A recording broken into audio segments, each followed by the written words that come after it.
We welcome you to the WCC This Week. It is presented by Geico, and we come to you today from the campus of Loyola Marymount University here in Los Angeles as they will entertain the visitors from Provo, Utah, the BYU Cougars.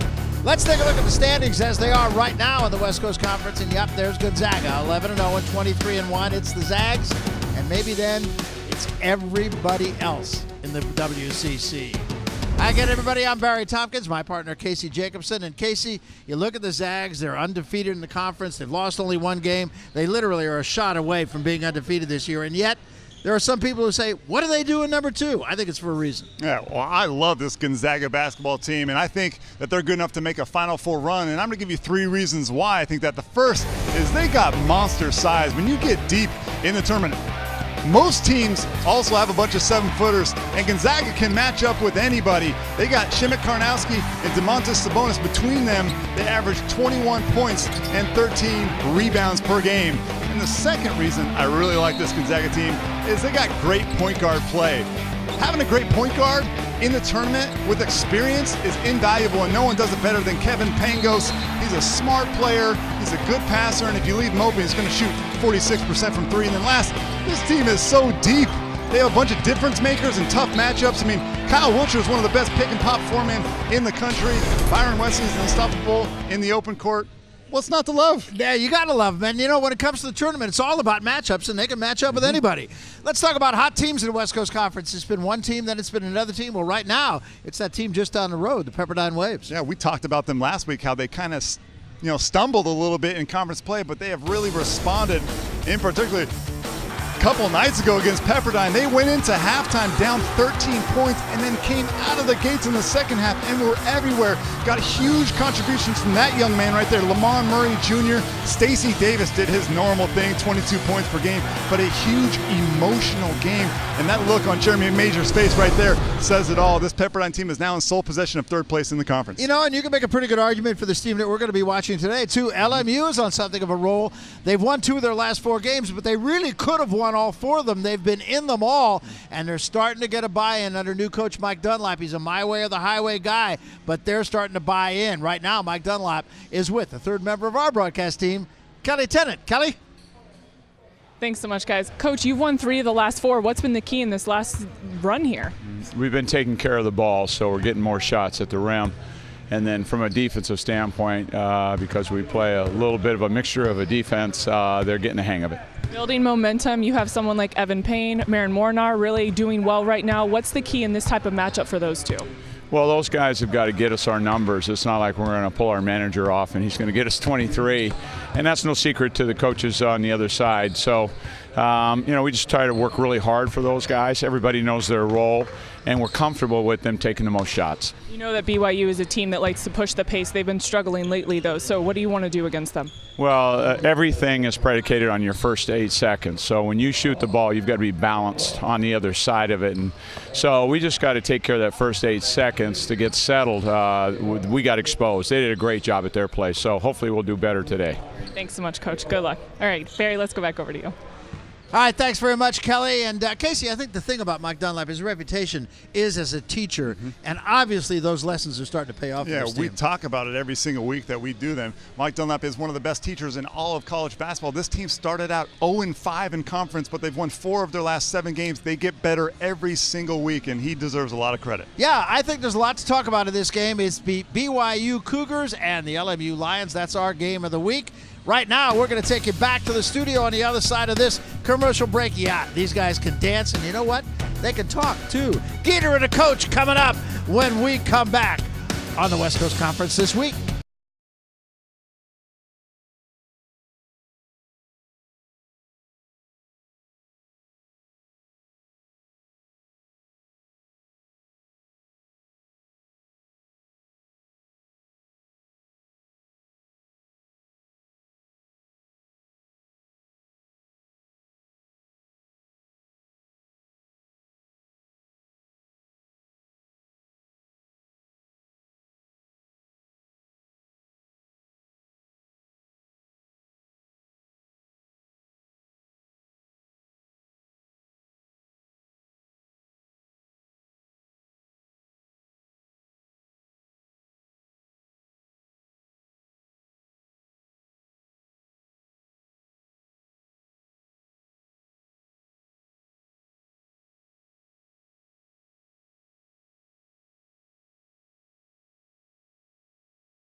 Welcome back to Geico This Week in Los Angeles. I'm Chris McGee. Joining me, he's the coach, Dave Miller, and I can just tell that you were ready to get this going. It's about that time, Mr. Let's McGee. do it. Let's get you to the conference highlights from earlier this week. We start off with the Zags. Gonzaga taking on Santa Clara on the road. Number 2 Gonzaga in the country, trying to avoid a huge upset. First half, Zags up 6. Kevin Pangos finds Shimmick. Karnowski gets it to go and 1. Don't you just love a pit bull in the paint, especially if he's Polish? Fierce.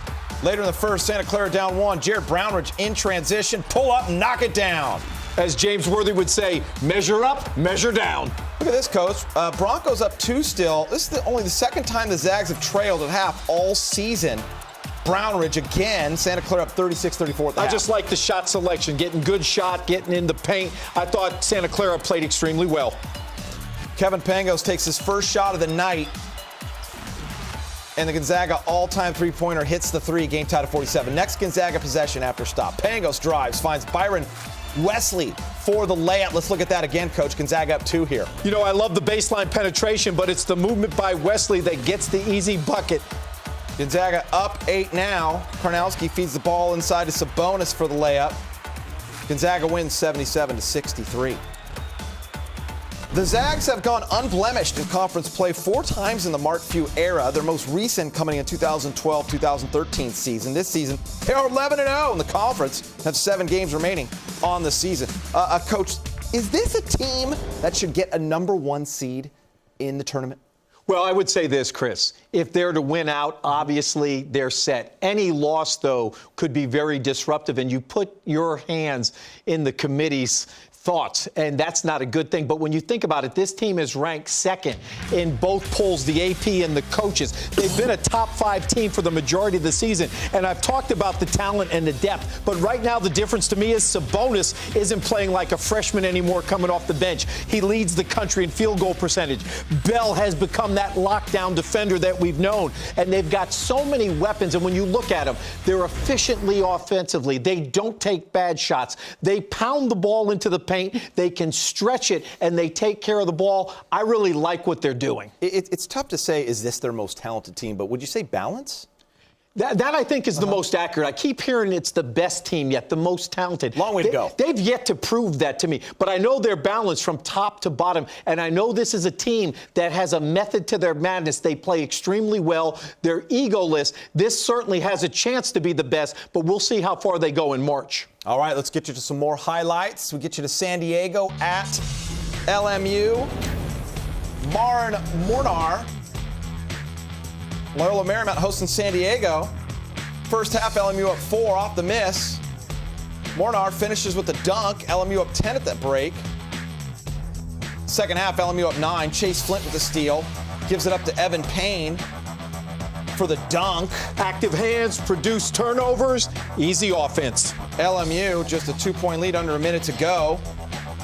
And 1. LMU is going to win 70-61. Lions getting it done.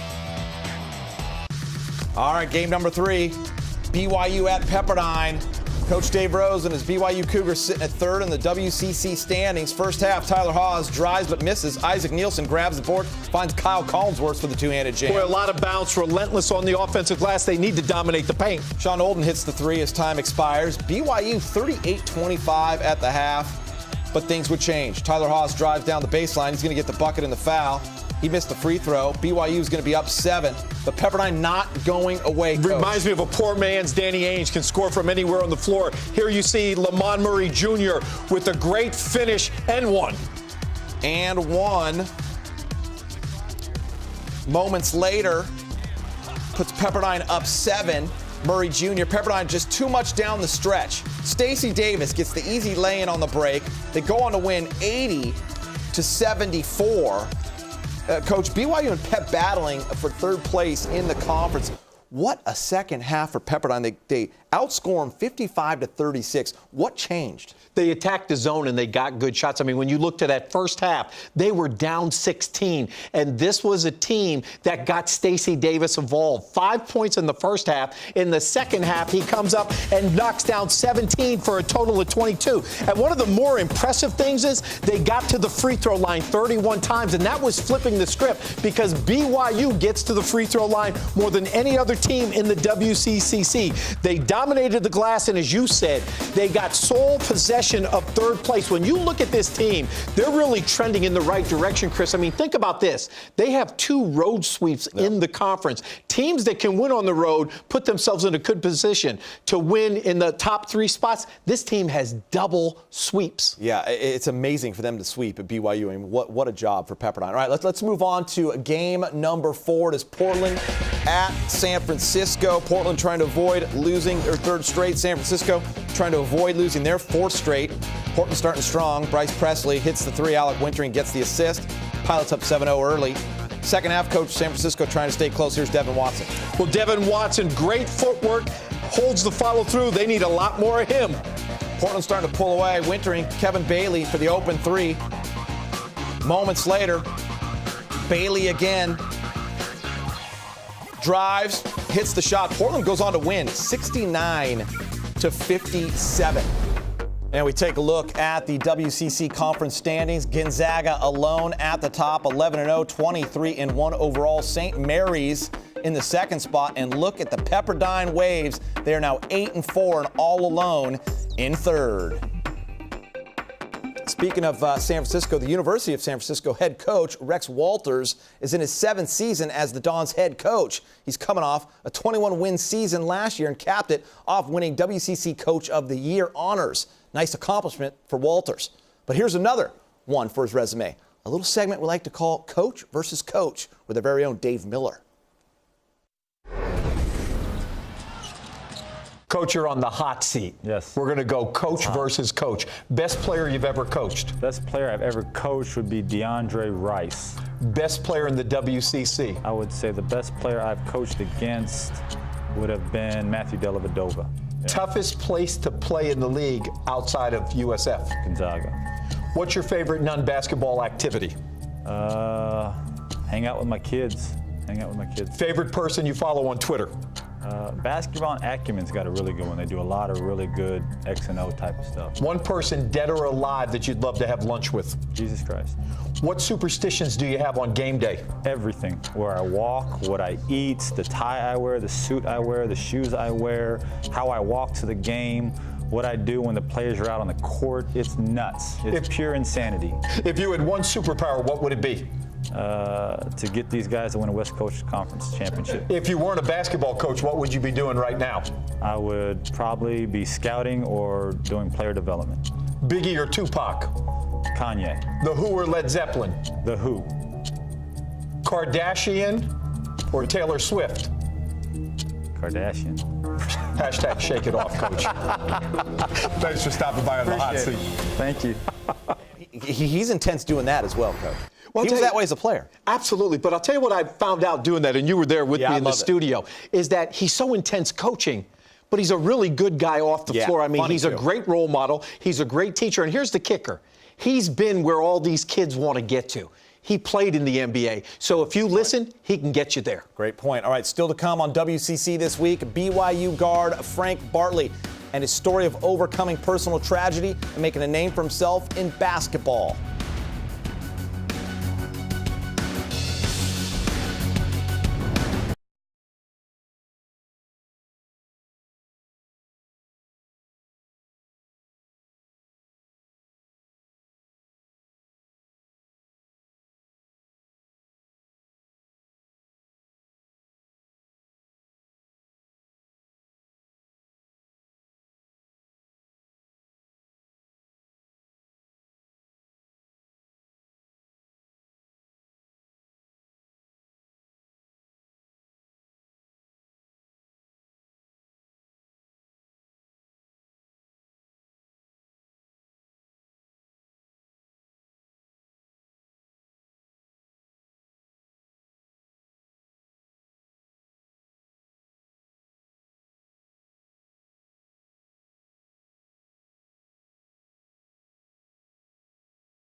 Memphis this past week.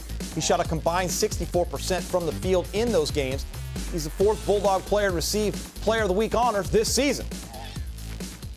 The path to basketball was not easy for BYU's Frank Bartley. The sophomore guard from New Orleans has had to overcome many obstacles in his life. But with his family by his side, he has been able to beat the odds and succeed. Here's Amanda Blackwell with the story.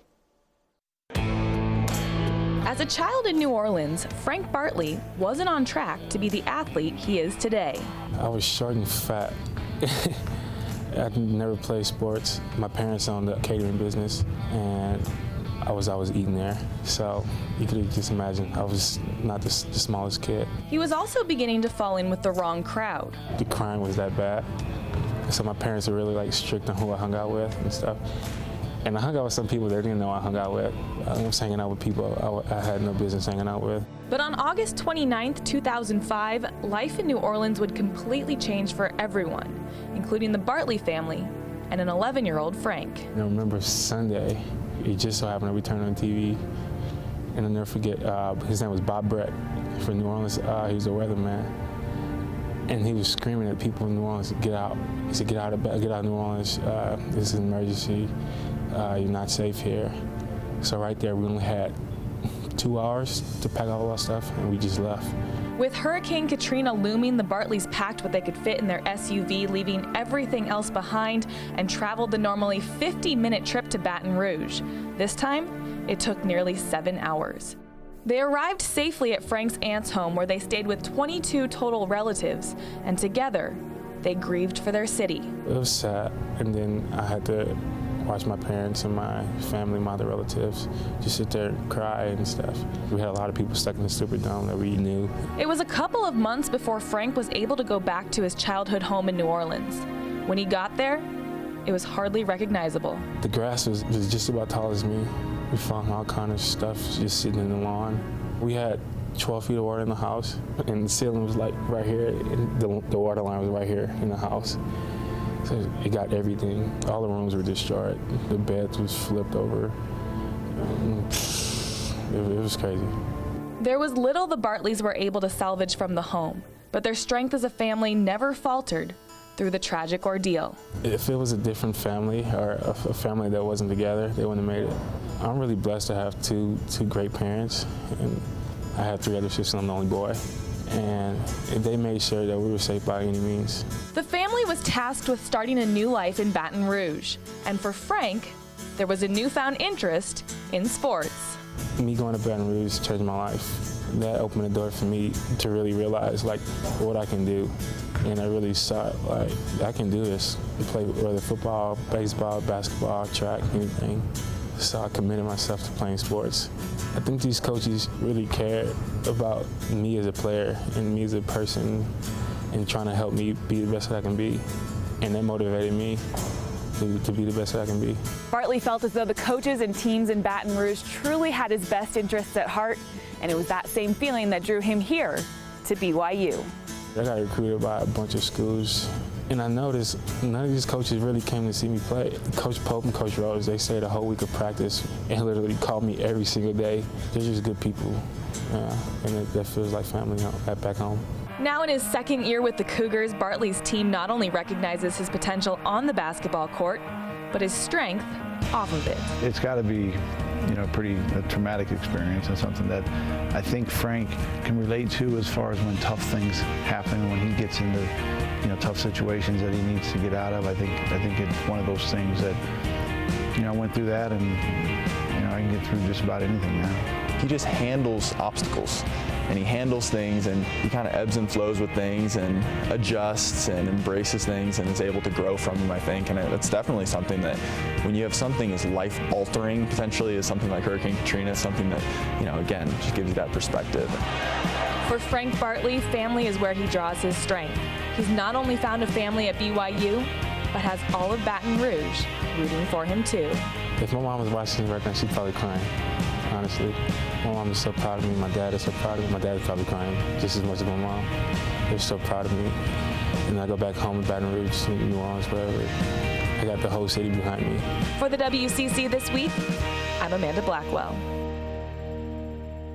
Great work, Amanda. BYU Cougars in our game of the week versus LMU coming up next. Here's the rest of the WCC action. 5 p.m. Portland, Santa Clara, St. Mary's, Pacific at 7. Last game of the night, second-rate Gonzaga taking on San Francisco, 8:30. Check your local listings for channel locations. Coach, we've talked about BYU. What's the key for LMU in this game? Well, they're best when they're playing as a unit, and Dunlap has them playing hard. They share the ball. They move with a purpose. But the key is domination in the paint. That's what I'm looking for. I want to see Okanji. I want to see Mornar really get inside and dominate. And to me, dribble penetration is the key. The spacing on the backside is good. And then being relentless on the offensive glass. It's the activity that Dunlap has been preaching. He's got this team playing hard, and they're starting to digest the system.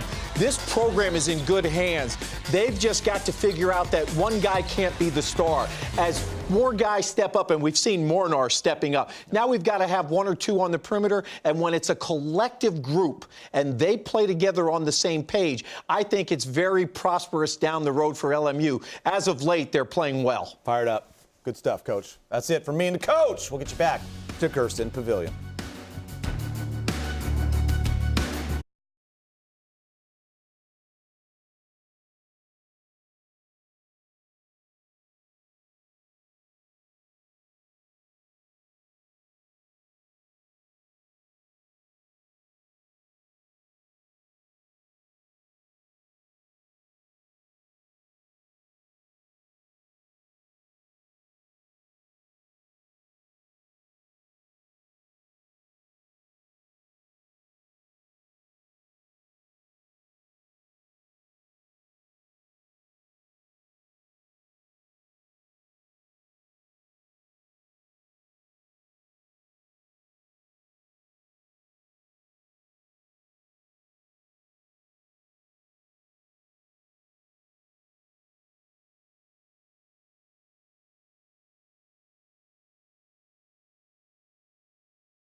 We welcome you back to Los Angeles. We're on the campus of Loyola Marymount. Our game of the week, the BYU Cougars and the LMU Lions. And this week, the West Coast Conference will induct all of these great people in to their Hall of Honor. And a little bit of history, I think, for both for my partner, Casey Jacobson, and for myself.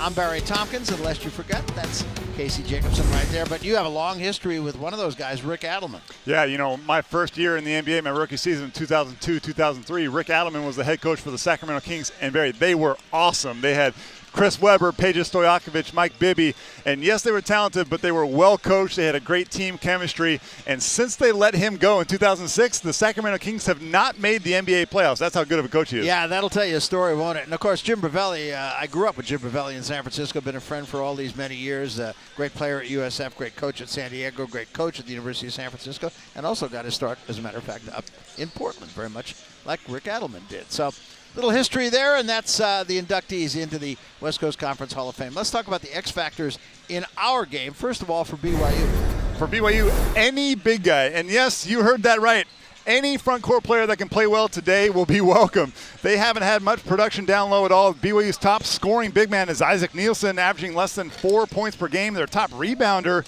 is Corbin Kafusi, and he's only averaging 3 rebounds per game. So if this Cougar team is going to start winning games consistently, one or more of their bigs is going to have to step up. Yeah, and historically, they've had good bigs, so this is a very unusual time for BYU. Let's turn the coin over and talk about LMU. Well, how about Chase Flint, the senior guard from Salt Lake City, Utah? His numbers don't necessarily jump off the page, but I can't think of a single point guard in the WCC that is doing a better job running his team than Chase Flint. And if you need some numbers to illustrate his value, well, he's second in the WCC in assist-to-turnover ratio at 3-1. He's been very key to their recent success. Yeah, the real bottom line here is that LMU is just playing playing pretty good, solid basketball under a guy who really falls into that title of taskmaster. Yeah, well, their head coach, Mike Dunlap's really got this team playing well, and it's taken him some time. A ton of newcomers, Barry, but they're slowly starting to get his philosophy, and it's turning into some wins. Yeah, they're starting to believe in him, and he is that kind of guy. And once he gets you, he's got you for good. This team's on a roll right now. Watch out today. It's BYU and LMU, our game of the week, when we come back to the Gersten Pavilion after